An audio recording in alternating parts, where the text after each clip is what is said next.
I noticed that a lot of state level investigations were finding issues with educators who were improperly screened or who stayed in the system despite persistent misconduct.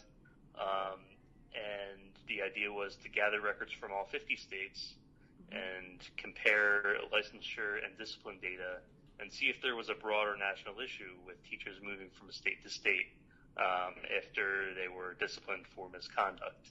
And after a lot of work over more than a year, the data bore that out and showed there was an issue both with teachers moving from state to state, but also gaps and deficiencies in the national screening system that is supposed to take care of that. So that's kind of in broad outlines what we found.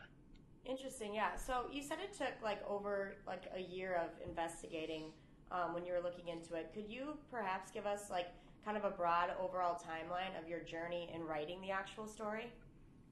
Sure. It's actually closer to 2 years. So I first made the pitch in late 2014 to my editor John Kelly, right when I was hired at USA Today, and he thought it might be a good idea. So in January 2015, I sent out all of our public records requests. So it was two requests to each state education agency, one for the licensure data, one for the discipline data.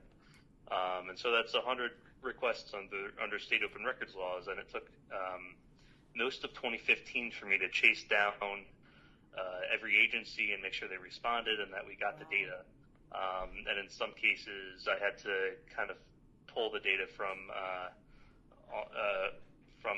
it's called scraping, where you pull down data from the state websites, and where it was difficult, or they tried to charge thousands of dollars for access to the data. You can kind of run a program that'll extract the data from a lookup system. But anyway, it took most of 2015 for us to get the data, and toward the end of that year, I was able to start running the analysis on it. And by early 2016, I had late 2015, early 16, I had our findings, the core findings of the series, and was able to kind of put write the story actually, and put it together. And I think we published in February 2016. So it was a very long road to getting a story in print. Wow. So would